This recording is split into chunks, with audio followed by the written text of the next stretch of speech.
Thanks very much, and thank you for the introduction. I would like to acknowledge the traditional owners of the land and to pay respects to elders past and present, and just to say how I've had the loveliest time today coming to Bendigo.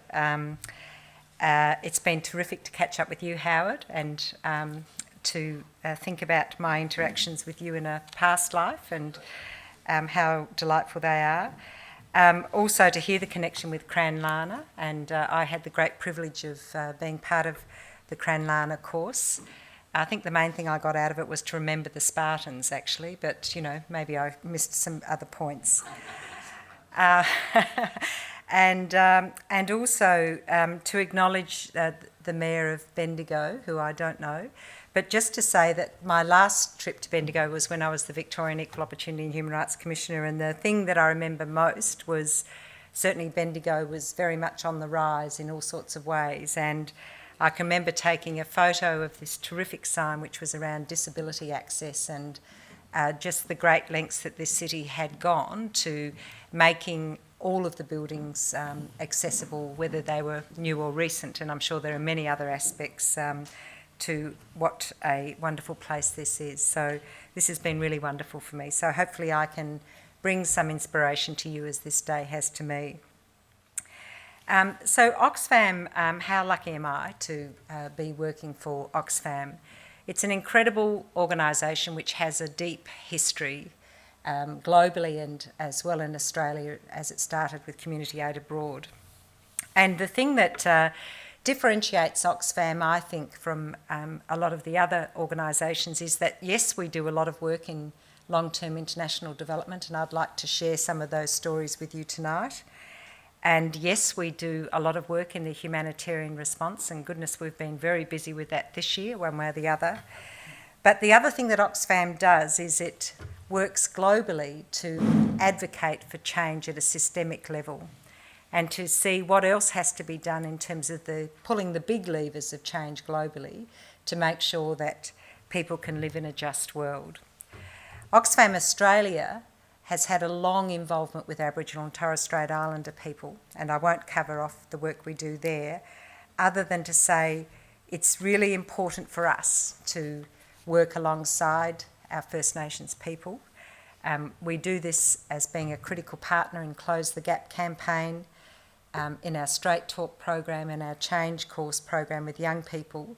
And most recently, we're very proud to be part of the coalition which was launched recently called Change the Record, which is addressing the problem that we have singularly failed to tackle, and that's the overrepresentation of Aboriginal and Torres Strait Islander people in the criminal justice system, and to get to the cause of that. And I'm delighted some colleagues from the past are here tonight who've been part of the Aboriginal Justice Forum.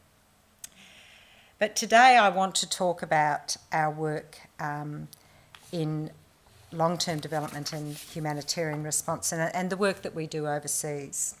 So I want to start tonight by recounting a story. I visited Timor-Leste where we have a program. It's 400 miles north of Darwin, and an Australian midwife was delivering a baby, and it was the fourth baby to a young East Timorese woman in a makeshift medical centre. It was in a small village about 2 hours' drive away from the capital, Dili, and for those of you who've been to Timor, if you travel 2 hours along the road, you don't get that far because they're not that good. All of the other children of this woman had been delivered safely at this little medical centre that Australians supported through donations from their own pockets. But this time things didn't go well. Complications meant the midwife had to get the young Timorese mother to a hospital. So into her truck they started the long journey on the dirt roads to Dili. There was a feeling of we made it as they pulled up to the National Hospital, but the woman was turned away. Why? Because there was no electricity working in the country's national hospital that night. The situation had created overflowing lines for medical assistance. The young mother and the child didn't make it through the night. The midwife had a long, heart-wrenching journey home to deliver this news to the family. And in a city just 1 hour's flight from Darwin, in a young country Australia helped to liberate, in this day and age, a young woman died in childbirth. Now, I am a mother, I've had babies, and I find this really hard to accept. Timor is one of 18 of Australia's closest neighbours that's still grappling with extreme poverty. And across Asia, an estimated 500 million people remain trapped in extreme poverty, and most of them are women and girls. And across the globe, we still have the chilling statistic that 1 in 9 people still go to bed hungry every night. And the question, I guess, for agencies like us, but also for people in this room, is how do we change this? How do we ensure justice in a world where we continue to see these extremes? I came to Oxfam about 2 years ago with a clear understanding of the importance of human rights, and particularly the challenges facing us domestically and internationally around gender justice. But I hadn't foreseen just how powerful Oxfam's work would be, or the breadth of the challenges, in fact, that are now emerging for its work. Oxfam's global work to tackle poverty and inequality is highly practical, it's direct, and I hope you think that it's innovative. We think it always has been and it always will be. We work with communities, alongside of them, to support their development. We certainly save lives during humanitarian crises, and more importantly, we help to rebuild livelihoods when crisis strikes. Right now in Nepal, we're aiming to reach 400,000 people over the coming weeks with a $32 million US program focusing largely on reaching them with very basic things, and that's life-saving drinking water and sanitation. We do have an incredible reach. We're part of a global confederation that works across 90 countries, and we work with about 20 million people every year. And here in Australia, many of you would know of our origins as community aid abroad 61 years ago. Over 500,000 people support our work either through volunteering their time, participating in our campaigns, or giving generously and joining our conversations. But what is important for Oxfam is to actually fight for systemic change. And Auntie Deborah, in her Welcome to Country, she said something that I thought was really important. She said, don't expect to change one thing and expect everything else to fall into place. And that's really the vigilance that we need in terms of the long-term change that we're trying to build globally. So as Oxfam, we're constantly scanning the horizon through research and speaking with partners and communities to figure out how we can achieve our goals more effectively. And what we found is that we need to go beyond providing direct assistance if we're going to change the course of the globe to a more equitable and a just future for everyone. So Oxfam doesn't just work with partners in developing countries to provide opportunities that people need to thrive. We actually advocate for change. And it's changing the system from the local to the national to the global, which is what we want to do. And what we want to do is to fight for a future which is certainly free of poverty, but where everyone can access their full human rights and fulfil their potential, and also where equality, particularly between men and women, is much more of a reality than what it is today. So how does that look like in the countries in which we work? So let's start with a country like Sri Lanka. We used to work with small farmers to grow rice using innovative organic farming methods that avoided expensive chemicals and used less water. Well, we still do this. But today, we're also supporting those poor farmers to make lasting change that will mean they can grow more and earn more into the future. And while the farmers saw success for the techniques that Oxfam showed them, they could still not get ahead over the long term. And one reason was the Sri Lankan government directed almost all of its support to conventional agriculture through things like fertiliser subsidies. So Oxfam decided to help the farmers change the system. We worked with them to take their concerns to government, developing policies, holding meetings with government departments, and organising public forums where the farmers could speak to government and to the opposition. Oxfam even helped to set up demonstration rice fields just near the Parliament buildings in Sri Lanka so politicians could go down and see the farmers in action. And it worked. The government of Sri Lanka allocated more support for ecologically friendly agriculture. And earlier this year, the opposition presidential candidate made the farmers' demands part of his election manifesto, committing to introduce a new subsidy scheme to help support organic farmers.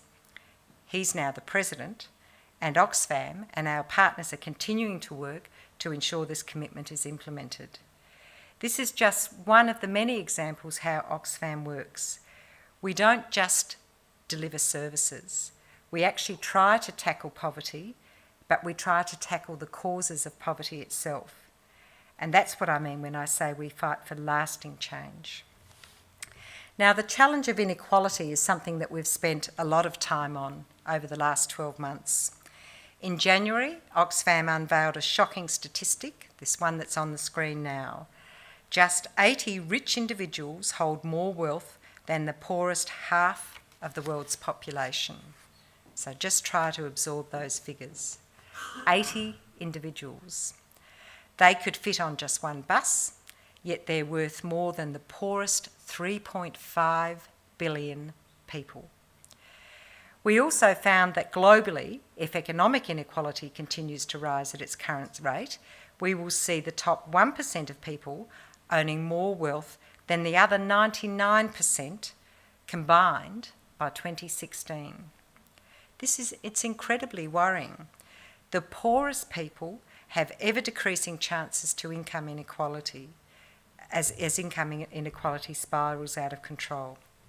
So if we break this picture down a bit, in South Africa, which is often cited as the jewel in the crown of Africa because the country has become one of the more wealthier ones on that continent overall, economic inequality is greater today than it was at the end of apartheid. Oxfam research shows that on average, a platinum miner in South Africa would need to work 93 years just to earn the annual bonus of one chief executive in that country. And in countries like Australia, the United States and the United Kingdom, inequality is also increasing sharply. Here, the richest 1% of Australians have more wealth than the poorest 60% combined. And in the US, the wealthiest 1% of people has captured 95% of the post-financial crisis growth, while 90% of people have become poorer. Now, these statistics are so powerful because they stir something in all of us, the idea that extreme inequality is unjust, and also the belief that it's wrong.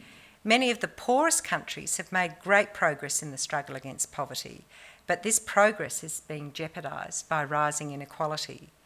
Inequality is dashing people's hopes for a better life, and the results can be ugly.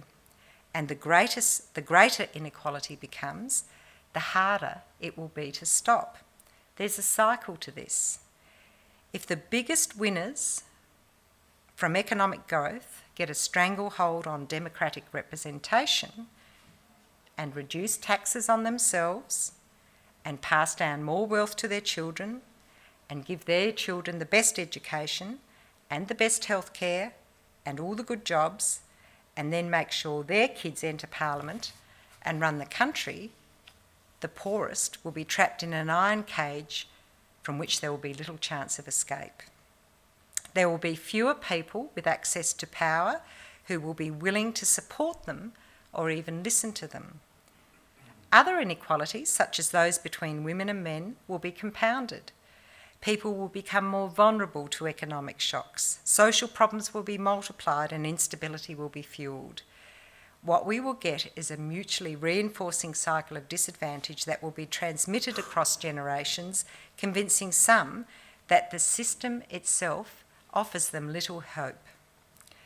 This is what is happening now, and it's hindering the fight against extreme poverty. Inequality by its very nature creates a world in which extreme poverty will never be adequately tackled. In Asia alone, the Asian Development Bank estimates that since 1990, an extra 240 million people could have been lifted out of extreme poverty had it not been for rising inequality. 240 million people. Instead, in the bank's own words, these millions are trapped in extreme poverty because inequality is on the rise. Poverty and inequality are linked. They need to be tackled together. It may seem like a problem too big to solve, but it isn't the case. So at the global level, Oxfam's fighting to change the deeply unfair system that entrenches inequality. And we're proposing changes in the way we think about taxation, about doing business, and about aid. And if we do that, we believe that we can turn the tide on growing inequality. So, of course, Oxfam can't change all these things on its own. Leading economic institutions, including the World Economic Forum, the World Bank, the OECD, the IMF, the Asian Development Bank, and the Bank of England, are all calling for action on inequality. They say that high inequality actually harms growth, making us all poorer in the long run. The Governor of the Bank of England has said that extreme economic behaviour is starting to break down the social contract between nations. And President Barack Obama has described inequality as the defining issue of our times. And religious leaders, like Pope Francis, are agreeing. So we're in pretty good company in terms of being really concerned about this impact of inequality. So what needs to change? Well, let's start with looking at obligations and entitlements when it comes to tax. I'll give you the example of Pakistan. The Pakistani political elite has created a system so thoroughly rigged in its own economic interest as to be almost unreformable. Despite an average worth of $900,000, with the richest member worth $37 million, only a few Pakistani parliamentarians actually pay any tax at all. And meanwhile, the poorest Pakistani citizens carry the burden of supporting their ineffective state by paying sales tax on the necessities of life. The result is that Pakistan is a nation almost devoid of revenues. Services in areas like education, healthcare, public infrastructure and the like are impossible to finance. In such an environment, reducing inequality to create a stronger, more sustainable and more secure nation hasn't got a chance. It's a similar case in India, where the growing of billionaires has been matched by tax avoidance and influence peddling on a colossal scale, but not by increase in social spending. India's tax system today remains highly dependent on taxing the everyday goods that are needed by the poorest people. On a global scale, tax dodging and tax minimisation in practices of multinational corporations have received increasing press recently. The current network of secrecy and low tax rates facilitates the illicit flows of large amounts of capital from the poorest nations. At Oxfam, we've estimated that wealthy individuals hide $18.5 trillion in tax havens worldwide. And to put this in perspective, the GDP of America, the richest country on earth, is around $16 trillion. So more than the GDP of America is hidden in tax havens. So what does this mean for the poorest nation? Estimates are that they lose around $100 billion annually through tax avoidance and tax dodging, and that is money the poorest countries could be spending on education for their children.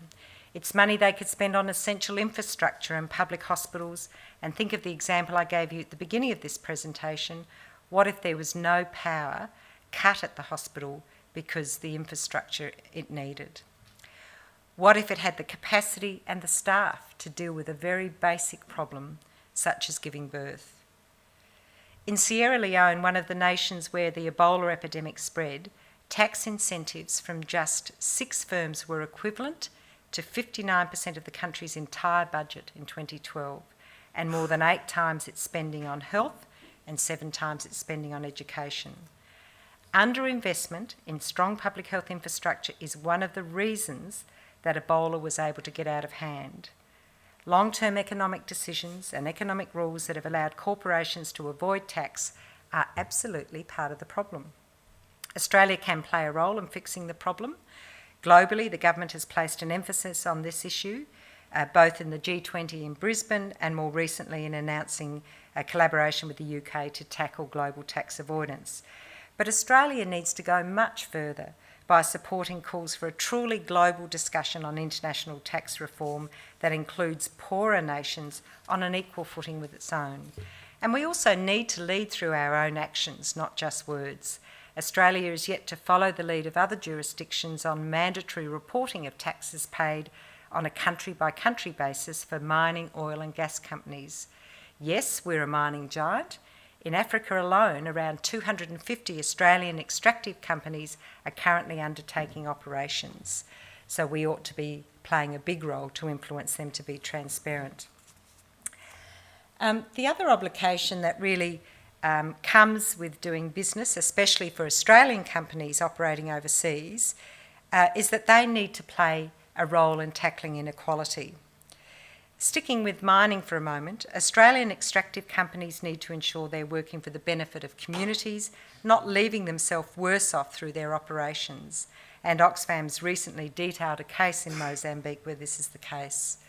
We all, Oxfam too, need to be held to account for our transparency and the impact of our work on poverty and inequality. Business has to be part of the solution, but it requires companies to respect human rights as well as the environment in a way they do their business. That's why at Oxfam we spend a lot of time encouraging big business to be part of the solution to inequality and to behave ethically. This means, for example, that Australian banks and financial institutions need to ensure their lending does not support land grabbing from poor and marginalised communities. And this was outlined in our own report that we released called Banking on Shaky Grounds. It means clothing retailers need to ensure the predominantly female workforce in their source factories are able to work in safe conditions and earn enough to support their families. They're entitled to a living wage. And it means that Australian food and beverage companies need to ensure that there are no rights violations in their supply chains and they must reduce emissions in their operations. Oxfam advocates for all of these things. And we do that because they're easy and they're effective and they can make a difference. What we find, and this is increasingly the case, is that major companies respond positively to our campaigns. They know customers have a conscience, and in today's world, behaving ethically increasingly makes good business sense. And of course, there's a role for the government in all of this. The Australian Aid Program, for example, is moving towards funding more large infrastructure projects. Oxfam works to ensure, as such projects go ahead, that companies and contractors implementing them are aware of their human rights obligations to communities. In the Mekong region, and that's where this photo is taken, where millions of people depend on water and natural resources for their livelihood and food security, large-scale dams pose a threat. Poorly planned hydropower dams, for example, can lead to displacement and major impacts on food security and the livelihood of entire communities. Oxfam works with these communities and partners in the Mekong region to ensure they're involved in decisions that affect their lives. With the support of aid funding from the Australian Government, we're promoting dialogue between communities, civil society, companies and governments to ensure water resource developments contribute to sustainable but also more equitable growth. Oxfam won't be working with partners to build essential sanitation facilities in schools across Lhasa in Zambia because of the aid cuts that we saw this week. Australian funding for our disaster preparedness in Bangladesh, one of the most disaster-prone countries in the world, has been wiped out. And the poorest region in the world, sub-Saharan Africa, our programming through the Australian Aid Program will now be next to nothing. Across the board, we're making hard decisions to choose what we will and will not be able to proceed with, and where we can use donations from the Australian public to plug some of the whopping hole left by the federal government cuts to aid spending. Of course, we're a non-government organisation. Even if we pooled funds with the entire aid and humanitarian sector in Australia, we couldn't fill the gap that's been left by the void that this government has created. And when it comes to obligations, here we have a very simple and utter refusal to take them seriously on the part of this government, and perhaps a blindness to the results and the power that good, effective aid can wield. I've talked a lot tonight about the challenges and the threat of growing inequality. A core tool in the fight against equality, especially for wealthy nations like Australia, is targeted aid. Australia should be ensuring official aid funds reach the poorest people in developing countries by supporting their governments to develop strong public services that everyone can access, especially in the areas of health and education. Australia should be supporting strong and free community organisations in developing countries, much like Bendigo's own community legal centre here in this city. Organisations that can stand up for justice and hold their governments and businesses operating in their countries to account is actually the way forward. Australian aid should be helping to effectively regulate tax in developing countries, so nations like Timor can derive more revenue to pay for the needs of their people. In short, Australian aid could be investing in these solutions to reduce inequality and to support governments increasingly to generate and manage their own resources responsibly, so the need for aid in the longer term is reduced. But in the short term, it is needed desperately, and the government has turned its back on these countries. We are set on a trajectory to give the lowest level of aid as a proportion of our national economy ever in the history of Australia. And this is despite our obligations and our international promise to give 70 cents in every $100 of national income in aid. Other nations, including the United Kingdom, have already met this commitment. In Australia, the second wealthiest per capita nation in the world, this is a national shame. I often hear arguments such as we need to look after our own first when I talk about cuts to aid. Before I finish, I want to set this argument straight. Right now, aid makes up just under 1% of the total whole federal budget. Under 1% now. So if we're looking at the international promise I just mentioned, out of every $100 this government spends, 25 cents actually goes to aid. That's nowhere near the promised 70 cents out of every $100. But this small amount changes and saves literally millions of lives. And spending is so small that we don't need to choose between looking after people who need it here in Australia and contributing fair share to aid. Australia is wealthy enough to do both, and of course we must do both. So far, the tiny 1% has shouldered more than a fifth of all the savings announced by the federal government since their election. So if you talk about shirking obligations, in this case to the people who have no vote in countries and regions that surround Australia, this is a graphic example of it. So I want to conclude by saying that Oxfam is doing what we always do in the face of injustice. We're continuing to provide the best solutions that we can on the ground, and in this case providing practical aid to people we can reach. But we're also fighting. We're part of a campaign of over 50 organisations that's calling for better Australian aid. Oxfam doesn't just want to see more aid spending, but we want to see aid money spent to fight inequality across the world. And we're making the case here and overseas. We're joining the dots between the global action that Australia needs to support changes in terms of tax, the role business can play, and the aid that Australia can use right now to stem the growing tide of inequality. And we do this because we want a world where the lights were on at the hospital in Timor and where they stay on, and of course through sustainable energy sources everywhere. We'd like to ask you to help us join this fight if you're not already part of it. And most of all, as we talk about justice and we lift our head to look out into the world, both into our region and beyond, we actually understand that we shouldn't lose sight of those people who are much worse off than what we are here in Australia. Thanks very much for the opportunity to talk.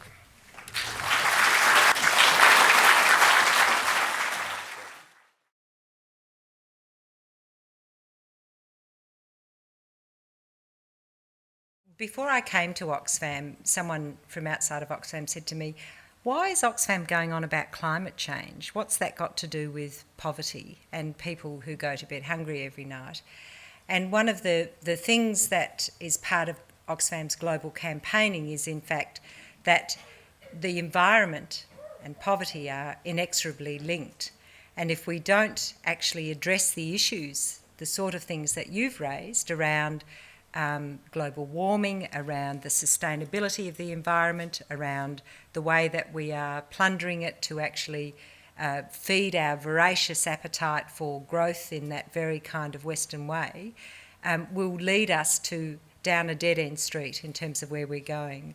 So I couldn't agree with you more. So, for example, Oxfam attends the COP talks around climate change with a view to trying to influence what the global agenda is. In Australia, I have to say the environment around those issues is not very encouraging, but in both in our global advocacy but also in the programming that we do in countries, we actually look at issues like sustainable development. We look at issues around, there's a whole kind of program that we do with communities called disaster risk reduction, but it's really about what are the basic things about restoring the equilibrium in some of these local environments, such as reforestation programs, such as planting back into Indigenous crops to kind of reinstate what the environment should be. So yes, inevitably, the dialogue has to be around the planet and its ability to actually sustain this growth in the callous way that it seems to have been treated, and that's why there has to be the global advocacy as well as the local advocacy around what are the big levers that we can pull to try to make a difference there. So I think you're absolutely right. I might have taken it a bit in a different direction, but it's a really important point. Thank you, Dave. Can I ask you, Helen, just to follow up on that? I made a note as you were speaking about the project of Oxfam to bring about change at the local, the national and the global level.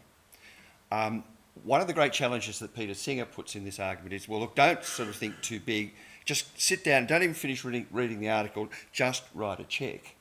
Now, at a practical level, especially given the end of your speech, which talks about the very low ranking in our current political estimation of the need to do these things, where do you start?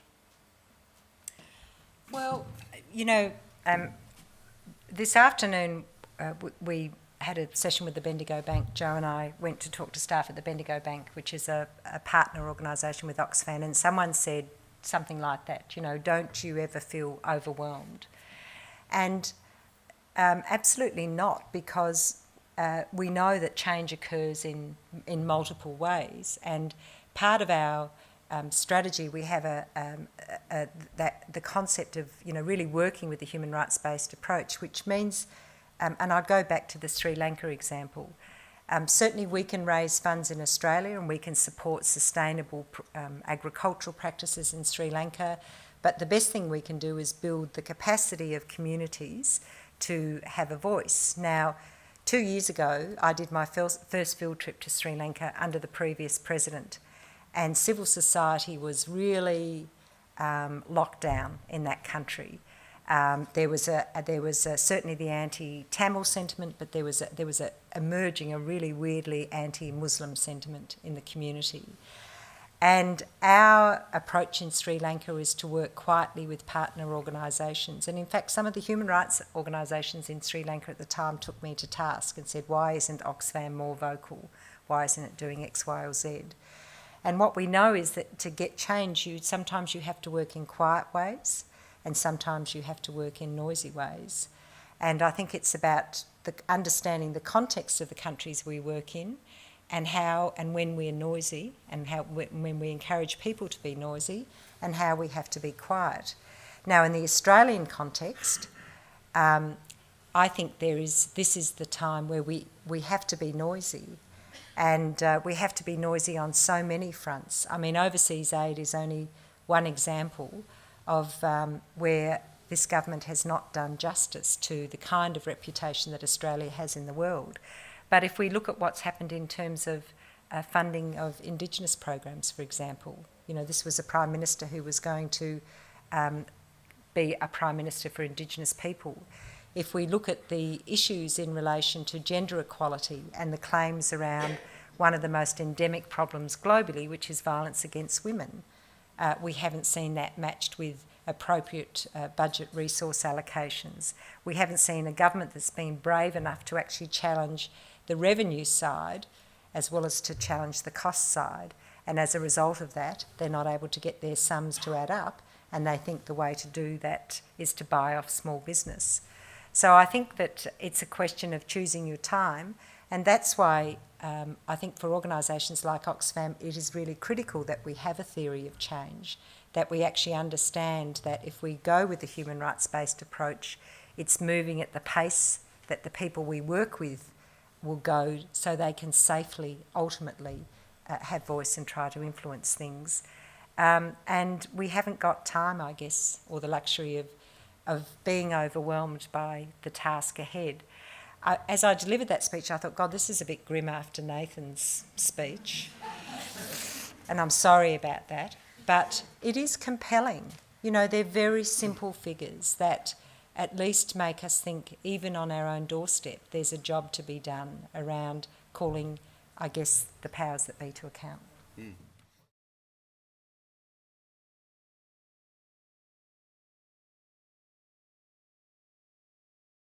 So we are, so not so much at the global level, but certainly on a country-by-country basis. So Australia, it goes without saying. But there's a range of work that we do around issues of community relocations as a result of the work of Australian mining companies. So a lot of our work in Mozambique and countries like that is basically what the impact of mining coming in and pushing people off the land and whether appropriate kind of consultations and so on occur. We have a huge program along the Mekong, which our contribution to that program is specifically around working with civil society groups so that people can have a say about what happens as different countries make different plans in terms of the use of the Mekong, and given that it's such a vital kind of life source. And we have other programs that are on a country-by-country basis. And, you know, it's interesting that one of the effects of this widening inequality gap is that we have countries like Vietnam that are now middle-income countries, and yet the people who are poorest and marginalised, and sometimes it's about connection to land, sometimes it's not, are often Indigenous communities to those countries. And I can remember coming fresh from being Race Discrimination Commissioner and naively asking a question in a forum in Hanoi 3 months after I started and saying, but isn't that racism? And of course the Vietnamese government officials saying, oh no, we completely believe in equality in this country, and so it goes on. So I think that those, you're quite right to point that out, and we are choosing different vehicles to try to engage with those issues. And part of the campaign that we did against the big four banks in Australia was very much around their investment practices, and the whole issue of land grabs was about pushing people off the land and pushing their connection away from their kind of historical lands and what the impacts have been. Can I just give you one other example? Oxfam has got a big global campaign which has targeted the top 10 food producers. And when I say it was looking at their policies around a range of issues, including issues around resettlement of communities. And one of the big wins was to get Coca-Cola and Pepsi to actually build into their own practices a zero tolerance policy against land grabs. And it's just an example of other ways, other levers that we try to use to make sure that that connection for communities isn't jeopardised, or at least that there's a process that can be gone through. Not always legal in the way that perhaps it's been done with native title here and other measures. Nathan might have more to say about that in the context of Australia.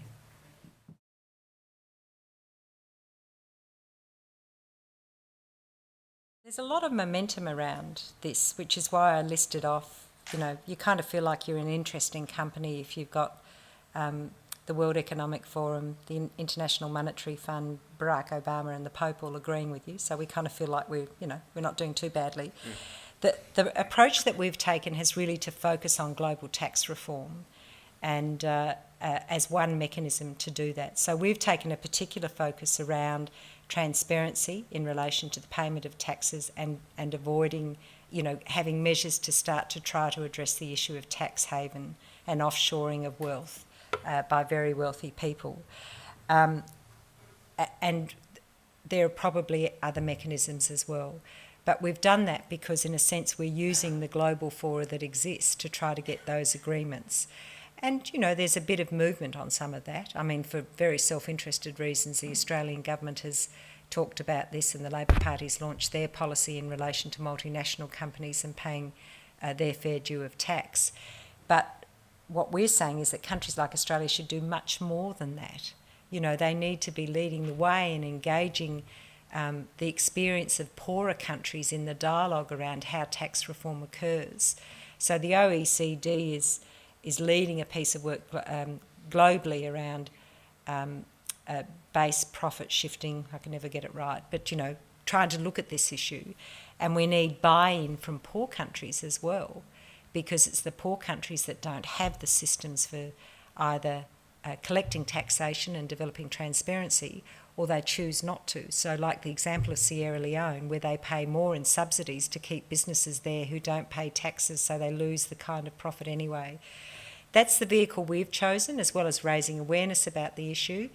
And I think there's a lot of momentum around the issue of the widening gap in relation to inequality. And it's not to say that there will be rich people and, there shouldn't be rich people or poor people in the future, but the bigger that gap gets and the greater that concentration occurs, as you're saying, the much harder it is to shift that, because it concentrates power, and that's the real challenge. And I always think it's kind of, in Australia, Clive Palmer, what an incredibly simple example of how wealth and power can be connected, and there's not a lot of intellect in between, really.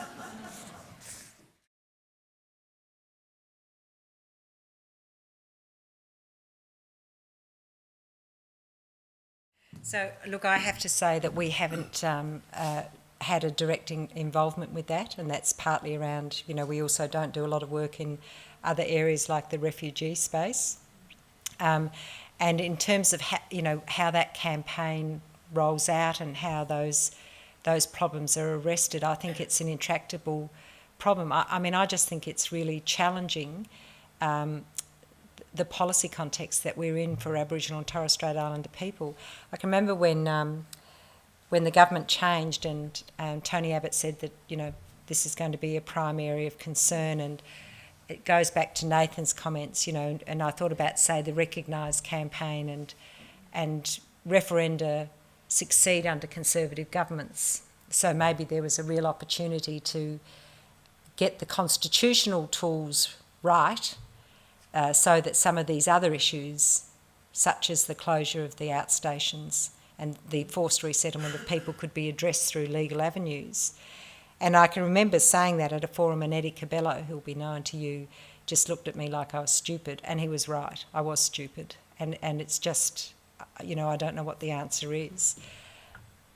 It's interesting, Howard talked about, maybe we're best not to put our eggs in the basket of a referendum to actually try to get constitutional recognition.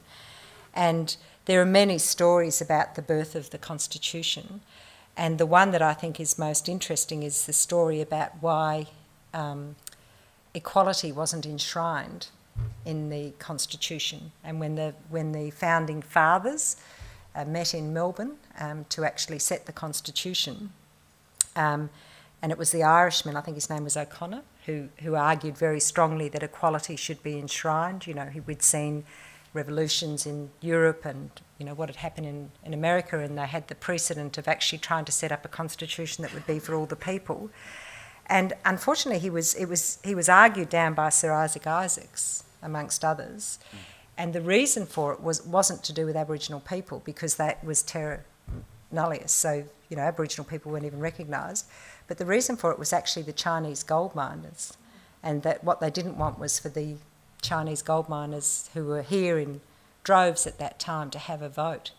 So the fact that we have an inherently racist constitution means that the flow-on effect that you know more about than I do through a whole range of histories over colonisation and the experience of Aboriginal people is very hard to reset.